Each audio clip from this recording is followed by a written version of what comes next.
I'm Brittany, 31, female. I've been a licensed physical therapist for 7 years now, working my way up from a junior clinic aide to owning a small stake in a private practice here in Seattle. I live alone in a 4-bedroom craftsman house that I bought as a foreclosure and spent 3 years renovating with my own 2 hands and a lot of YouTube tutorials. It's my sanctuary, my pride, and the physical proof of every 60-hour week I've ever worked. But apparently to my family, it's just a backdrop waiting to be utilized by someone with more potential. Before this story unfolds, I'd love to connect with you. Please let me know in the comments where you're watching from and what time it is in your corner of the world. It's amazing to see how far these stories can travel. It started on a rainy Tuesday. I had just come home from a grueling shift at the clinic. My shoulders were tight, and all I wanted was a glass of wine and silence. But when I pulled into my driveway, I saw my parents' sedan parked behind my SUV, and next to it, a bright yellow sports car I didn't recognize. My younger brother, Tyler, was back. Tyler has always been the golden child. Despite, or perhaps because of, his inability to stick to anything for longer than 6 months, he's been a DJ, a crypto, trader, a dropshipper, and a personal trainer. Now, at 25, he had rebranded himself as a high-end lifestyle coach. I walked inside to find Tyler standing in the middle of my living room, holding his phone up, panning it around the space. He was filming, and this is where the magic happens, guys, the Mindset Lounge. He was saying to his camera, ignoring me completely as I walked in the door. Notice the natural light, that's crucial for alpha brainwaves. My mom, Karen, was in the kitchen, already making tea like she lived there. My dad, Dave, was inspecting my fireplace. Brittany, you're home early, Mom said, wiping her hands on a dish towel. Tyler is just getting some B-roll for his lunch. B-roll? I asked, dropping my keys on the counter. Why is he filming my house? Tyler lowered the phone, flashing that $1,000,000 smile that usually got him out of trouble. Brittany, sis, look, I didn't want to spoil the surprise, but I'm pivoting. It's called ascendancy. It's about selling a lifestyle of luxury and success, and frankly, your place fits the aesthetic perfectly. That's nice, I said, my patience already thinning. But ask me before you film my private life. It's not just filming, Britt. Dad chimed in, turning away from the fireplace. He had that look on his face, the one he used at the dealership when he was trying to upsell an extended warranty. Tyler needs a base of operations, the apartment we're paying for in the city. It doesn't scream success, it screams budget. He needs legitimacy. I felt a cold prickle on the back of my neck. Okay, so he should rent a better place. With what credit? Mom laughed nervously. That's why we're all here. We have a proposition. We sat down at the dining table. I felt like I was in a boardroom meeting where I was the only one who didn't know the company was bankrupt. Here's the vision. Tyler started, sliding a glossy iPad across the table. It showed a mood board titled The Headquarters. To sell success, you have to show success. People don't buy the coaching, they buy the environment. Your house, it's perfect. The exposed beams, the open concept, the garden. It looks like a $2 million property. It's worth $800K, and I worked hard for it. I corrected details. Tyler waved his hand dismissively. The point is, I need to move in, but not just move in. I need full access to the main floor for content creation. 24/7. I'll need the master bedroom because the lighting is better for the morning routine vlogs. I stared at him. You want my bedroom. Brittany, be reasonable. Mom interjected, reaching for my hand. I pulled it away. You're at the clinic all day. You barely use the house. Tyler is building an empire. He needs the space to create content. We were thinking. You could take the guest suite above the garage. It's cozy, and it has its own entrance, so you won't interfere with his filming schedule. Interfere. My voice went up an octave. I own this house. I pay the mortgage. I pay the taxes. And we are family. Dad slammed his hand on the table, startling me. We helped you with the down payment, didn't we? They had given me $5,000 5 years ago. The down payment was $60,000. I'd paid them back the $5K within 6 months with interest just to avoid this exact conversation. I paid you back, Dad, years ago. That's not the point, Dad grumbled. The point is equity, not financial equity, but familial equity. Tyler is struggling to launch. You are established. It's time to level the playing field. He needs this house for his brand. If he doesn't have a luxury backdrop, ascendancy fails. Do you want your brother to fail? I don't want to live in my own garage, Dad. It's temporary, Tyler said smoothly. Just until I hit 100K subscribers, maybe 2 years, 3 tops. I stood up.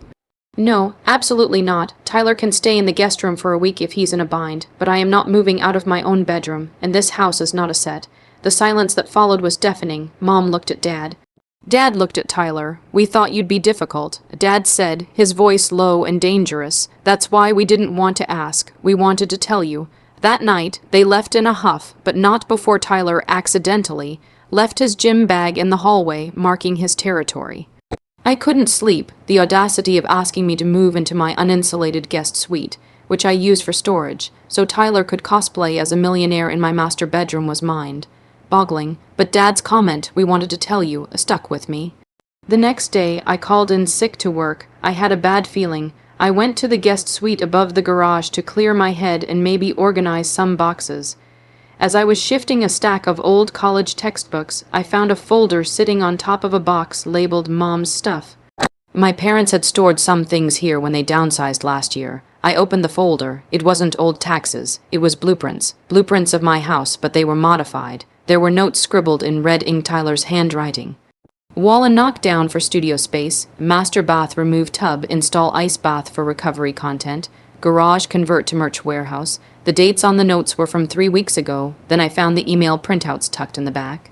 They were emails between my dad and a shady real estate lawyer, not our family lawyer. Subject, title transfer / quitclaim Dave. As discussed, if you can get her to sign the refinancing assistance documents. The quitclaim is buried in page 44.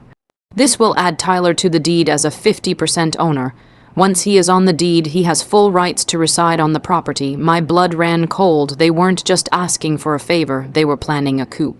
They intended to trick me into signing over half my house under the guise of refinancing, or some financial aid, giving Tyler legal ownership. I sat on the dusty floor of the garage apartment, trembling. This wasn't just entitlement. This was fraud. I didn't confront them immediately. That's what the old Brittany would have done. Screamed and cried and asked why. The new Brittany, the one who managed a clinic and dealt with insurance adjusters all day, knew better. I needed to secure my perimeter. I called Jessica. Jessica has been my best friend since college, and conveniently, she's a property manager who deals with nightmare tenants and legal disputes for a living. They tried to what? Jessica shrieked when I met her for coffee an hour later. They want to put him on the deed. Dad thinks if he frames it as helping me get a lower interest rate, I'll sign whatever he puts in front of me. Okay. Jessica took a deep breath, her eyes narrowing. We go nuclear, but first we need leverage. Did Tyler ever borrow money from you? Constantly. He owes me for his car insurance, the crypto investment loan, and the bail money from that incident in Cabo. Do you have receipts? Every single Venmo and bank transfer.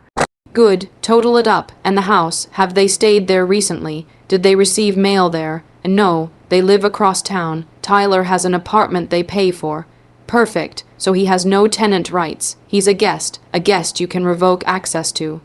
I spent the next 24 hours digging.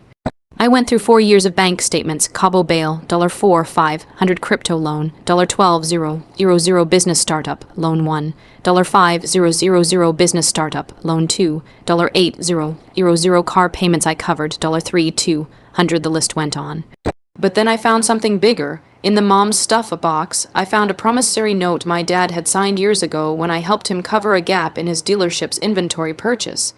He had needed $40 zeros. Zero fast, or he would have lost his manager bonus.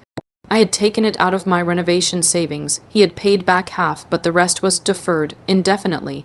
Total debt owed to me by the family, $81,450.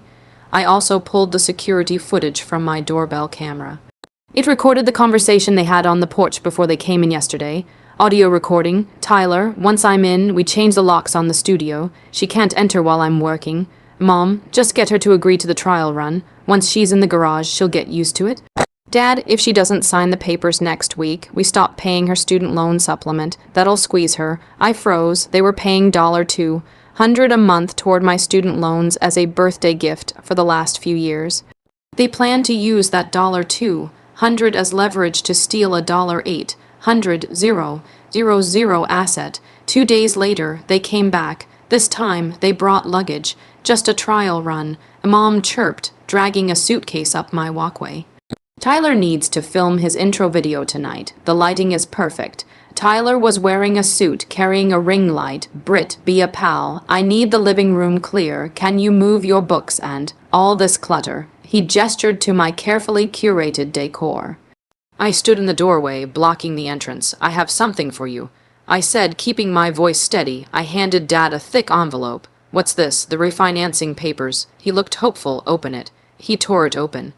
Inside wasn't a deed transfer, it was an invoice and a legal notice of trespass, itemized debt. I said calmly, Tyler owes me $32,700. Dad, you owe me $20,000 plus interest from the inventory loan, totaling $48,750 plus incidental damages. What is this joke? Tyler scoffed. I don't owe you that. That was family money, investment. It was marked as loan on every transfer, I countered, and I have the text messages where you promised to pay me back by next month for 4 years straight. And this, Dad held up the second paper, his face turning purple. That is a formal notice. You are not welcome on this property. If you attempt to enter my home to film or move in, I will call the police and have you removed for trespassing. I've also sent a copy of your email regarding the buried quitclaim to the State Bar Association. I think your lawyer friend, Mr. Henderson, might be hearing from them soon about unethical practices. Mom dropped the suitcase. Brittany, you would report a family friend. You would sue your own father. You tried to steal my house, Mom. You tried to trick me into signing over my deed so Tyler could play pretend in my bedroom. That's not family, that's a con artist. You ungrateful brat, Dad roared, stepping forward. After everything we did for you, you mean the $200 a month you were going to threaten to withhold? I asked. Keep it. I'd rather pay the $200 myself than lose $400,000 in equity. Tyler tried to push past me. I'm coming in. I have a schedule. My followers are waiting for the launch. I didn't budge. I pulled out my phone and hit a button. Jessica, now. From across the street, a police cruiser that had been idling pulled up. Jessica's cousin is a sergeant in the local PD. He wasn't on duty, but he was in uniform and he was driving his patrol car home. Officer Miller stepped out. Everything okay here, MS Brittany? Tyler froze. The color drained from his face. For a lifestyle coach, he looked remarkably small. My family was just leaving. I said, they were confused about the ownership of the property. I've just informed them that they are trespassing. This is ridiculous, Dad spat. She's my daughter, and she's the homeowner, Officer Miller said, his hand resting on his belt. If she asks you to leave, you leave, unless you have a lease or a key. We were discussing it, Mom stammered. Discussion over, I said. Here is the deal, you leave now. You take the luggage, you never bring up the house again. And Tyler, you have 48 hours to vacate the idea that you will ever step foot in here again. As for the money, I looked them dead in the eye. If I see one video, one single Instagram story, filmed inside my property, or if you ever try to pressure me about the deed again, I file the lawsuit for the $81,450. I will garnish your wages, Dad. I will put a lien on your house, and Tyler, I will post every single receipt of you begging me for bail money on your business page. How's that for a brand? Tyler looked like he was going to be sick. His brand was built on the image of a self-made millionaire. Proof that he was living off his sister's charity would destroy him. Let's go. Tyler whispered to Dad, Dad, let's go. They left. They dragged the suitcases back to the car in the rain. Tyler didn't get his B-roll. Dad didn't get his deed transfer. The fallout was quiet but total. I blocked them on social media. I changed my locks that afternoon. Jessica got me a discount on a locksmith. I installed a full security system. 3 weeks later, I got a check in the mail from Dad for $20,000. No note, just the money. I assume he wanted to reduce the leverage I had on him. Tyler's Ascendancy, a brand launched from his cramped apartment living room. I watched the first video from a burner account. He was sitting in front of a green screen that was glitching, trying to look confident. The comments were brutal. Why does the background look like a Zoom filter? I thought you were a millionaire. He gave up on the coaching business 2 months later. Last I heard, he's working at the dealership with Dad, washing cars. I still live in my house. The master bedroom is mine. The guest suite is storage. And on Sunday mornings, when the light hits the living room just right, I sit there with my coffee, enjoying the most expensive luxury of all, silence. They wanted a backdrop for success. I already had one. It was called my life.